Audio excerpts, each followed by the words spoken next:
Next article है हमारा property of definite integral. आज हम प्रॉपर्टी पढ़ेंगे बेटा डेफिनेट इंटीग्रल की, प्रॉपर्टीज ऑफ डेफिनेट इंटीग्रल।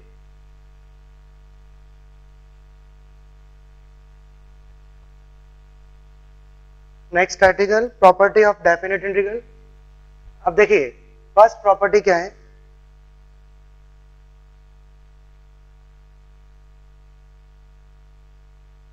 मान लीजिए a to b fx dx है, तो आप इसको लिख सकते हैं बेटा a to b ft dt। इसका मतलब ये है कि भाई यदि वेरिएबल चेंज करेंगे हम तो लिमिट में फर्क नहीं पड़ेगा। आप देखो मैंने x की जगह t रख दिया, x dx t dt, limit वही है। ये है फर्स्ट प्रॉपर्टी, इसको आप नोट कर लें। सेकंड प्रॉपर्टी देखें,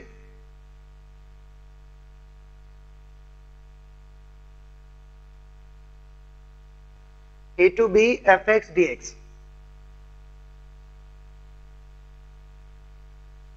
बेटा हम इसको अरेंज कर सकते हैं b to a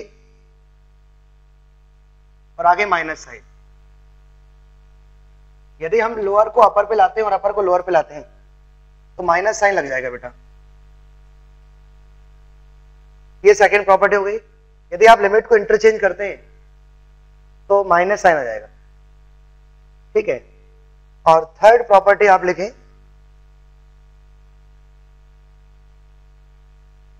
a to b fx dx। इसको हम लिख सकते हैं बेटा a to c fx dx plus c to b fx dx। मान लीजिए एक फंक्शन है fx और वो डिसकंटिन्यूअस है, पीस वाइज कॉन्टिन्यूअस है। सपोज a से c में कॉन्टिन्यूअस है, c से b में कॉन्टिन्यूअस है, तो हम ब्रेक कर सकते हैं। a से b लिमिट थी, हम c पर ले गए, ठीक है, c पर हम ले सकते हैं, इसको हम ब्रेक कर सकते हैं बेटा। यदि फंक्शन पीस वाइज कॉन्टिन्यूअस है, पीस वाइज मतलब a से c में कॉन्टिन्यूअस है। जैसे एक सिंपल सा एग्जांपल देता हूं, मान लो यहां लिखा है 0 से पाई 10x। तो आप मुझे बताओ 0 से पाई 10x कॉन्टिन्यूअस नहीं है, 0 से पाई बाई 2 में कॉन्टिन्यूअस है, पाई बाई 2 से पाई में कॉन्टिन्यूअस है। तो हम इसको तोड़ सकते हैं 0 से पाई बाई 2 और पाई बाई 2 से पाई। तो ब्रेक कहां करना है बेटा, यदि एक फंक्शन पीस वाइज कॉन्टिन्यूअस है, हर एक इंटरवल में कॉन्टिन्यूअस है, डिफरेंट इंटरवल में कॉन्टिन्यूअस है, तो हम उसको ब्रेक कर सकते हैं।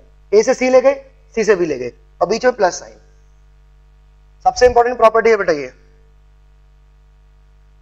तो आज हमने 3 प्रॉपर्टी देखी, अब इस पर कुछ इलस्ट्रेशंस करते हैं बेटा।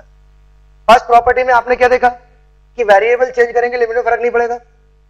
सेकंड प्रॉपर्टी में क्या देखा आपने, यदि लिमिट को आप इंटरचेंज करते हैं तो माइनस साइन आ जाएगा, मतलब अपर को लोअर पे और लोअर को अपर पे ला सकते हो आप। और थर्ड प्रॉपर्टी क्या है कि हम ब्रेक कर सकते हैं a से c, c से b, ठीक है। यदि एक फंक्शन पीस वाइज कॉन्टिन्यूअस है तो हम उसको ब्रेक कर सकते हैं, मतलब ये फंक्शन डिसकंटिन्यूअस है एट c, तो हमने a से c ले गए, c से b ले गए, ओके। तो फाइनली 3 प्रॉपर्टी मैंने आपको बता दी। अब देखिए इन पर कुछ इलस्ट्रेशन करते हैं।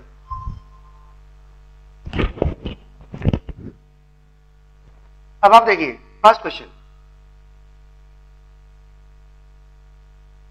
एक सिंपल सा एग्जांपल लेते हैं, जैसे 0 से 3/2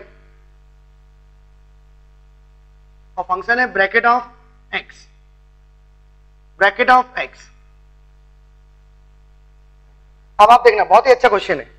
फंक्शन है ब्रैकेट ऑफ x और अभी अभी मैंने बताया कि यदि एक फंक्शन डिसकंटिन्यूअस है और हमें पता है बेटा bracket of x discontinuous function है एट इंटीजर्स। ये डिसकंटिन्यूअस है बेटा, डिसकंटिन्यूअस एट इंटीजर्स।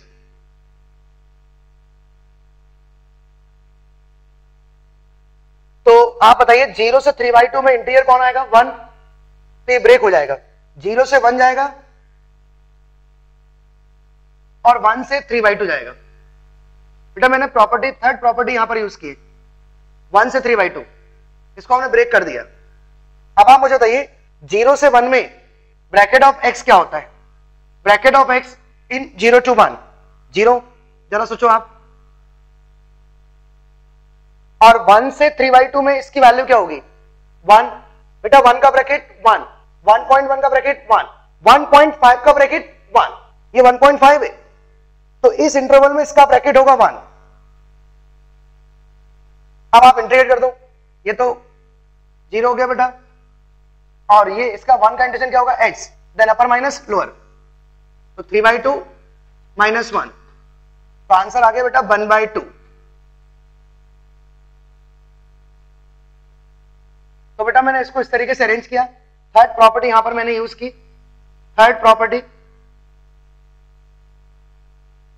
अच्छा एक और बात मैं बताना चाहूंगा, a to b fx dx, ये हमको एरिया सिखाता है बेटा, एरिया देता है, ये फंक्शन का एरिया है with in a to b fx dx, a to b fx dx, ये आपको क्या बताता है बेटा?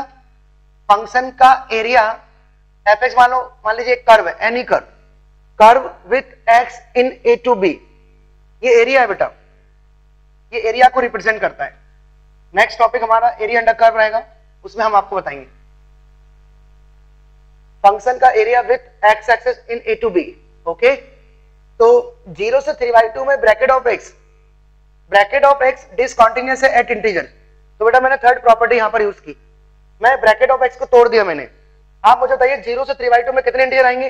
1, तो 0 से 1 गया, 1 से 3/2 गया, देन फर्दर सॉल्व। अच्छा 0 से 1 का ब्रैकेट होगा 0 और 1 से 3/2 का ब्रैकेट होगा 1, देन फाइनल आंसर है 1/2। ठीक है, नेक्स्ट अब मान लीजिए ऐसा लिखा है ब्रैकेट ऑफ x², ब्रैकेट तो बेटा ये नोटेशन तो आप ऑलरेडी जानते हैं, ब्रैकेट ऑफ x क्या होता है? Greatest integer function, greatest integer function. ठीक है, और ये हर इंटीजर पर ब्रेक होता है बेटा, ये डिसकंटीन्यूअस फंक्शन है इंटीजर पर। अब देखिए ब्रैकेट के अंदर x² है, इसके पहले जो क्वेश्चन कराया उसमें ब्रैकेट ऑफ x था, तो वहां तो हमें एकदम क्लिक हो गया, बट यहां आप दिक्कत है बेटा, ब्रैकेट के अंदर x² है। अब देखिए इसकी प्रोसीजर क्या है, इसको कैसे ब्रेक करते हैं, लगाना हमें थर्ड प्रॉपर्टी है, बट आप ध्यान से देखना, आप ये कैसे ब्रेक होगा उसका एक बहुत सिस्टमेटिक तरीका बताता हूं। दो तरीके हैं, एक एनालिटिकल एक ग्राफिकली। पहले एनालिटिकल देखिए, आप क्या करना, सबसे पहले तो ब्रैकेट के अंदर x² बैठा है और ये लिमिट x की है बेटा, तो लिमिट आप पहले पुट करो, 0 का स्क्वायर 0, 0 2, अब 2 रखें, 2 का स्क्वायर 4, तो 0 से 4 का यदि हम ब्रैकेट देखें, 0 से लेकर 4 तक के ब्रैकेट क्या आएंगे? 0 आएगा, 1 आएगा, 2 आएगा, 3 आएगा। ओके बेटा, ये सब क्या है? आउटपुट। मतलब इस इंटरवल में ये ब्रैकेट आपको क्या क्या देगा? 0 दे सकता है, 1 दे सकता है, 2 दे सकता है, 3 दे सकता है। ठीक है, तो हम क्या करेंगे, ये सब क्या है बेटा? आउटपुट है। मतलब पहले मैंने पता कर ली कि ये क्या क्या दे सकता है इन 0 to 2। अब हमको ये देखना है कि ये कहां ब्रेक होगा, उसका तरीका क्या है, सुनिए। ये आउटपुट है बेटा, तो यहां पर अपने एक समरी तैयार कर लेते हैं। 0 आप यहां रखें, ये 0 कब देगा? जब x² 0 होगा, तो x² की वैल्यू 0, तो x बराबर आ गया बेटा 0। अब x² के प्लेस पर 1 रखो, तो x की वैल्यू आ गई +-1, बट -1 रिजेक्टेड, क्योंकि स्टार्ट हो रहा है 0 से। बेटा ये मैं क्या निकाल रहा हूं कि कहां कहां ये ब्रेक होगा। फिर 2 कब आएगा बेटा? जब x² 2, तो x बराबर क्या आ गया? √2। और 3 कब आएगा? जब x² 3 हो। वैसे इसका आउटपुट 4 भी आएगा, 0 से 4 में 0 1 2 3 4, ये सब क्या है? आउटपुट। अब x² 3, तो x बराबर क्या आएगा बेटा? √3। और जब x² 4 होगा, तो x क्या आएगा? 2। तो आप देखें लोअर लिमिट 0 और अपर लिमिट 2, मतलब 0 से 2 में यहां ब्रेक होगा।